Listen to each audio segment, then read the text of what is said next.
You've seen them all over your social media feeds, right? These amazing tiny homes on wheels. They look like the absolute dream of freedom. But behind that beautiful picture is a legal reality that is, well, it's pretty complicated and honestly, super confusing.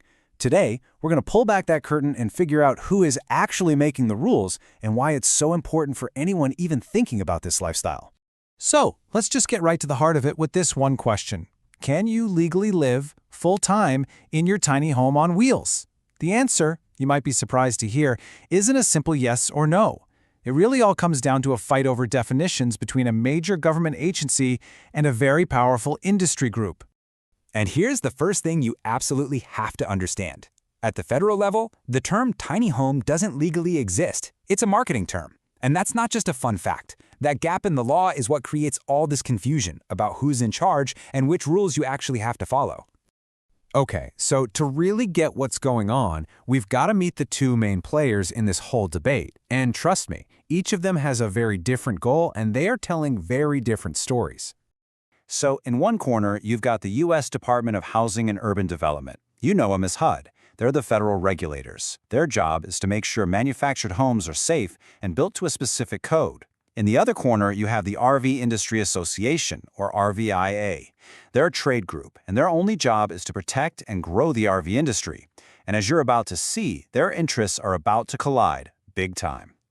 Now we're getting to the core of the conflict. It really all boils down to two official statements that are in direct opposition to each other. And this is what creates that massive gray area for anyone trying to live tiny.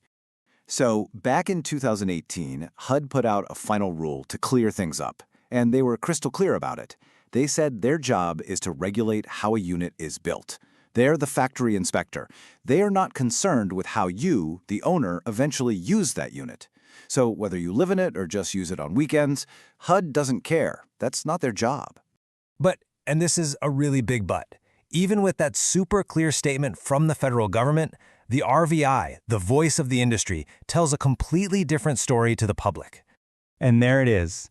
That's the contradiction in a nutshell.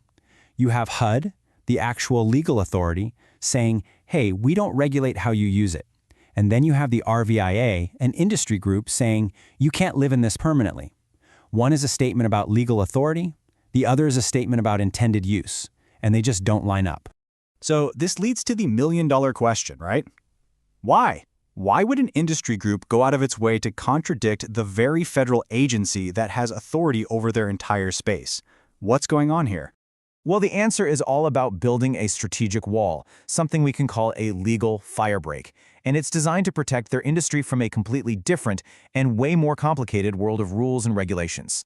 So this legal firebreak has one simple goal: to make absolutely sure that an RV is always seen legally as a vehicle or a consumer product, like a car or a boat, and never, ever, ever as a piece of real estate, like a house.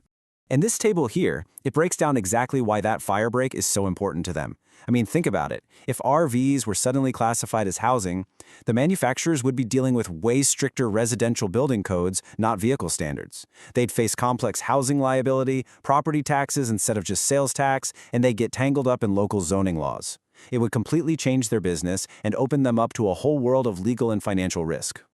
Okay, so we've seen the conflict and we get the motive. So now we get to the legal bottom line. When an industry's guidance goes up against federal law, who actually wins? And the crucial point is this: it's not even a debate. While the RVIA has its own strategic reasons for what it says, only one of these players has actual legal authority at the federal level, and that's HUD. And HUD couldn't be more blunt about it. They basically say in no uncertain terms that their word is final. No guidance from anyone else, and that includes the RVIA, can be relied on as authoritative. So for a builder, or for you, this means the RVIA's statements have zero legal weight in a federal context. If HUD didn't say it, in the eyes of the law, it's not a rule.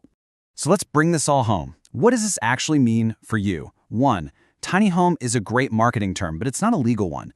2. HUD cares about the build, not the use. 3. It's your local zoning board, not the RVIA, that decides if you can live in a unit full-time.